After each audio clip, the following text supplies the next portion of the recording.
Bienvenidos a El Debate. Te rompes un brazo, ¿eh? Vas al médico y la radiografía te muestra una línea blanca, dentada. Claro, el diagnóstico es limpio. Eso es un diagnóstico binario, o sea, lo puedes señalar con el dedo. Pero la cosa cambia cuando intentas hacerle una radiografía a la moralidad humana. Ahí, la máquina, se rompe por completo. Totalmente. Salta por los aires. Exacto. Normalmente, cuando evaluamos la conducta de alguien, nos gusta tener, hojas de cálculo morales. Ya. Tantas horas de voluntariado, tanto dinero donado a causas justas. Pero cuando entramos en el terreno de la vida interior, y sobre todo de los textos que intentan cartografiar nuestras motivaciones más profundas, nos encontramos ante un panorama francamente turbio. Y hoy nos adentramos en un análisis sobre un texto clásico que es el epítome de esta tensión, el capítulo 6 del Evangelio de Mateo, un pasaje que choca de frente con cualquier estructura social. Es que es, sin lugar a duda, la definición absoluta de aguas turbias a nivel diagnóstico para el alma humana. Totalmente. Porque, te quita de las manos esa hoja de cálculo de la que hablas y te obliga a mirar el motor invisible de tus acciones. No te deja esconderte detrás de los números. Y es precisamente esa exigencia la que nos lleva a la tensión central que vamos a desgranar hoy. Este texto aborda directrices fundamentales sobre la caridad, la oración, el perdón y nuestra relación con los bienes materiales. Para establecer las posturas, yo represento la posición de que este pasaje exige una ruptura radical y ascética con el mundo material y social. Ya. Y yo defenderé que propone una interioridad extrema donde la virtud solo puede existir en la total invisibilidad. Bueno, pues yo asumo la postura contraria. Yo sostengo que el texto no busca en absoluto anular la vida material, sino purificar nuestras motivaciones para poder vivir en sociedad sin la toxicidad del ego. Pues vamos a ello. Como decía en mi planteamiento inicial, para mí, si leemos las palabras exactas, sin edulcorarlas, este pasaje es un manifiesto de interioridad extrema. Básicamente, es incompatible con la vida en sociedad tal y como la entendemos. No acabo de verlo claro desde esa lente tan, absolutista. ¿Por qué no? Si te soy sincero, la crudeza del lenguaje no deja mucho margen para otra interpretación. A ver, yo sostengo que es un manual pragmático. Es un ataque directo al narcisismo y a la ansiedad paralizante. Está diseñado para reordenar nuestras prioridades fundamentales. Pero ojo, sin que ello implique abandonar la realidad tangible o irnos a vivir a una cueva en el desierto. Ya, pero fíjate en cómo trata las acciones más nobles que un ser humano de esa época, o de cualquier época, la verdad, podía realizar. Hablamos de dar limosna, de la oración, del ayuno. Claro. El texto no te dice simplemente, sé humilde cuando lo hagas. Dice explícitamente que no sepa tu izquierda lo que hace tu derecha, y te ordena entrar en tu cuarto y cerrar la puerta con llave. Sí. O sea, esto es la aniquilación total de la reputación social como moneda de cambio moral. Si llevamos esto a sus últimas consecuencias, te está pidiendo un nivel de ocultamiento que destruye cualquier sistema de validación comunitaria. Es un aislamiento atroz. Técnica psicológica que el texto está intentando desmontar. El objetivo de Mateo 6 no es el secretismo por el secretismo. Como si la invisibilidad tuviera un valor mágico per se, ¿sabes? Lo que está diseccionando, con una precisión asombrosa, es la erradicación de la hipocresía transaccional. Fíjate en la frase que repite como un estribillo cuando habla de los que actúan para ser vistos. Dice, de cierto os digo que ya tienen su recompensa. Es una declaración de cierre de cuentas, digamos. Exacto, es puramente contable. El texto te está advirtiendo sobre un mecanismo muy humano, que es externalizar tu propio valor. Ya. Si tú donas dinero a una viuda en el siglo I o, financias un ala de un hospital hoy en día y tu motivación profunda es que la gente aplauda, Te quedas con el aplauso. eso es. La transacción termina en el aplauso. Has comprado relaciones públicas con tu supuesta caridad. No hay profundidad moral porque has convertido la virtud en un mero intermediario para alimentar tu propio ego. Lo entiendo, pero me da la sensación de que estás tratando la virtud como si fuera materia oscura. ¿Materia oscura? Sí, o sea, asumes que la virtud sostiene todo este universo moral, pero en el instante en que es observada y aplaudida por los hombres, pierde su naturaleza y colapsa. Es una analogía interesante. Pero aquí veo un problema fundamental y profundamente perjudicial para cualquier sociedad. Si cerramos la puerta sistemáticamente para orar y ocultamos patológicamente cada acto de caridad, ¿no estamos privando a la sociedad de ejemplos morales visibles y necesarios? ¿Cómo se construye una comunidad ética si nadie ve a las personas buenas haciendo cosas buenas? La imitación es la base de la educación humana. A ver, la analogía de la materia oscura es fascinante, de verdad, pero creo que parte de una premisa equivocada. ¿Ah, sí? Sí, porque el texto no condena la observación incidental de la virtud, condena la intención de ser observado. Y esto es vital.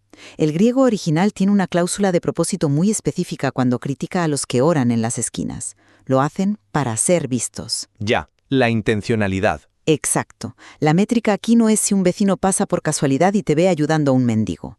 La métrica es si el motor central de tu acción era capturar la mirada de ese vecino. Pero el texto empuja la barrera mucho más lejos que una simple advertencia contra, digamos, el postureo público. ¿En qué sentido? Pues vuelvo a la frase que te mencioné antes, que no sepa tu izquierda lo que hace tu derecha. Ya. Eso exige un nivel de autoocultamiento casi neurótico, ¿no te parece? Donde ni siquiera tú mismo debes ser consciente de tu propia virtud para evitar el autoaplauso.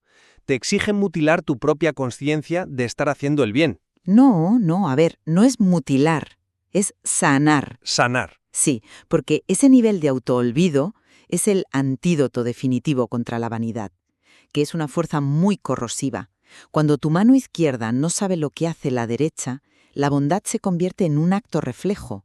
Pasa a ser tu naturaleza, no un proyecto de construcción de identidad. Ya, pero...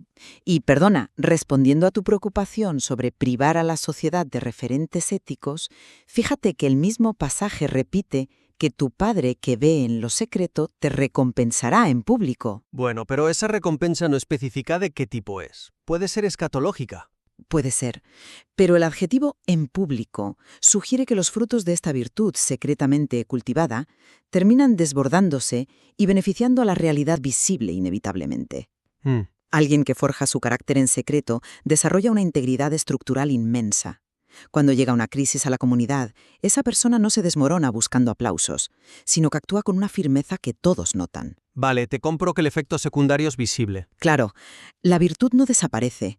Al no estar corrompida por la necesidad de validación externa, su efecto en el mundo es muchísimo más potente. No te está pidiendo que escondas la luz, te está pidiendo que desmontes la maquinaria del ego. Vale, pero esa idea de forjar una estructura interna nos lleva directamente a la parte más oscura e implacable de este pasaje, a mi modo de ver. Adelante. Al establecer que la intención secreta es lo único que importa, el texto nos arrastra hacia el interior de la mente. Y ahí entra la estricta economía del perdón. Ya sé por dónde vas. Y no me refiero a la oración austera del Padre Nuestro frente a la palabrería de los gentiles. Me refiero a la condicionalidad aterradora que le sigue justo después. ¿Te refieres a los versículos 14 y 15? Exactamente. Dice: porque si perdonáis a los hombres sus ofensas, os perdonará también a vosotros vuestro Padre Celestial. Mas si no perdonáis a los hombres sus ofensas, tampoco vuestro Padre os perdonará. A ver, esta no es una metáfora amable. No lo es. Es un contrato draconiano. Y choca de frente con cualquier teología o filosofía de gracia incondicional. Establece un estándar de pureza interna que roza lo inhumano. O sea, erradica el resentimiento de tus entrañas o enfréntate a la condena cósmica. Es una exigencia psicológica que, francamente, me parece destructiva para víctimas de abusos reales. Comprendo perfectamente esa resistencia visceral, de verdad. Es la reacción natural ante la crudeza de esa condicionalidad. Pero para entender el mecanismo detrás de esa advertencia, tenemos que conectarlo con la metáfora que aparece unos versos más adelante en el mismo capítulo. ¿Cuál de ellas? Hay varias. El texto introduce una imagen muy peculiar sobre la luz. Dice: la lámpara del cuerpo es el ojo, así que si tu ojo es bueno, todo tu cuerpo estará lleno de luz. Pero si tu ojo es maligno, todo tu cuerpo estará en tinieblas. Lo estás planteando como un problema de capacidad estructural, como si tuvieras un vaso lleno de cemento y trataras de echarle agua. Si estás lleno de resentimiento, digamos, la gracia físicamente no tiene por dónde entrar. Absolutamente. Lo has descrito a la perfección. Vaya. No es un contrato legalista, es pura física espiritual. El ojo, en la cultura antigua, era la ventana de percepción moral. Si tu manera de ver a los demás está manchada por la venganza, tu sistema interno colapsa. Ya. Un corazón que se niega rotundamente a perdonar, que se aferra al agravio como su identidad principal, es una vasija herméticamente sellada. Es estructuralmente incapaz de recibir perdón, porque la gracia y el resentimiento vengativo operan bajo leyes ontológicas opuestas. O sea, ¿se repelen? Mismo, apagas el receptor de luz de tu propio ser. El texto no te está amenazando, te está diagnosticando una ley universal del alma. Reconozco que me parece una manera brillante de esquivar la dureza del texto original. Bueno, esquivar no, explicar. ¿Ya? Pero el verbo sigue siendo activo. Dice, tampoco vuestro Padre os perdonará. Hay una negativa explícita, una reciprocidad punitiva, no solo una incapacidad pasiva del individuo para recibir la luz. A ver, Y déjame añadir algo. Si asumimos por un momento que esa pureza interior absoluta y libre de resentimiento es el ideal, te estrellas a 200 por hora contra un muro en el instante en que abres la puerta de tu casa y tienes que alimentar a tu familia. ya. El choque con la realidad material. Es que es inevitable y brutal. Esa exigencia de mantener un ojo limpio choca con el absolutismo económico del versículo 24. Ninguno puede servir a dos señores. No podéis servir a Dios y a las riquezas. Claro. Y acto seguido, te prohíbe hacer tesoros en la tierra, donde la polilla y el orín corrompen. Pero lo que me parece verdaderamente peligroso es la directriz contra la ansiedad que sigue a esto. Ah, esa es precisamente la sección más malinterpretada de todo el Evangelio de Mateo, estoy segura. Malinterpretada. Hombre, el texto utiliza imágenes bucólicas, ¿no? Mirad las aves del cielo, considerad los lirios del campo, que no trabajan ni hilan. Sí. Es poesía elevada, sin duda. Pero, a ver, pensemos en el contexto original. Eran campesinos del siglo I en Palestina. Exacto. Una mala cosecha significaba la inanición, morir de hambre. Y hoy, un despido significa no poder pagar la hipoteca. En el mundo real, la hierba del campo, como admite el propio texto, hoy es y mañana se echa en el horno. Ya, es efímera. Claro. Entonces, decirle a alguien vulnerable, no te afanes por el día de mañana, roza la negligencia criminal. Si un agricultor no actúa como las aves y decide no guardar en graneros, su familia muere en invierno. ¿Me vas a decir que la prudencia básica y la planificación financiera son un pecado? Esto confirma mi lectura inicial. El texto exige un desapego irracional, un salto al vacío que repudia la lógica de la supervivencia. A ver, la tensión que describes es real y el miedo económico es humano. Pero te estás saltando el pivote argumental del versículo 27. ¿Cuál es ese? Mateo lanza una pregunta retórica, demoledora, en medio de esa poesía que mencionas. Dice, ¿y quién de vosotros podrá, por mucho que se afane, añadir a su estatura un codo? O como lo traducen otros manuscritos, añadir a su vida un solo instante. Ya. Aquí está la clave de bóveda de todo el argumento. El pasaje está ilustrando la futilidad clínica de la ansiedad, no la futilidad del trabajo o la previsión. Pero la orden es no os afanéis, y usa a los lirios y los pájaros como ejemplo de criaturas que no producen nada para el futuro. Literalmente dice que no recogen en graneros. Claro, pero analicemos el ejemplo biológico que usa, porque es muy preciso. A ver, Los lirios no hilan, es cierto, pero hunden sus raíces en la tierra y crecen buscando el sol. Hacen su función.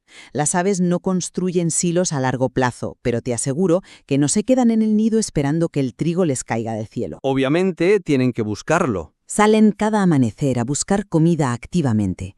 Lo que el texto está condenando, con precisión quirúrgica, es la esclavitud psicológica frente al futuro incontrolable. La palabra griega original para afán o ansiedad implica tener la mente dividida, estrangulada por escenarios hipotéticos. Ya, el pánico anticipado. Exacto. El consejo final de «basta a cada día su propio mal» es el pragmatismo llevado a su máxima expresión. Te está diciendo, la entropía económica es real. Los ladrones roban, la inflación destruye el ahorro, las cosechas fallan. Desde luego. Pero como no puedes controlar absolutamente todo eso, dejar de vivir en pánico anticipado no es irresponsabilidad. Es la única forma de cordura posible. Vale, te acepto que la ansiedad no alarga la vida. Eso es un hecho clínico irrefutable. Claro. Pero la receta que da para combatir esa ansiedad sigue siendo extrema. La exigencia de buscad primeramente el reino de Dios y su justicia y todas estas cosas os serán añadidas, requiere apagar el instinto primario de supervivencia. No diría apagar. Yo creo que sí.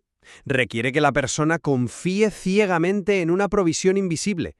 Y traza una línea divisoria muy agresiva.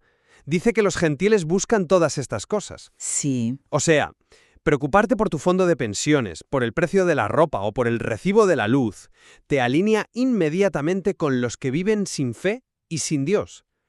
Eso, en la práctica diaria, exige un ascetismo tan severo que volvemos a lo de antes, volvemos a la cueva. O al menos, a un monacato de extrema pobreza. Exige un reordenamiento radical, sin duda. Pero la palabra buscar que mencionas es crucial aquí. ¿Por qué? Aunque cuando dice que las naciones buscan estas cosas materiales, el término original denota una obsesión consumidora.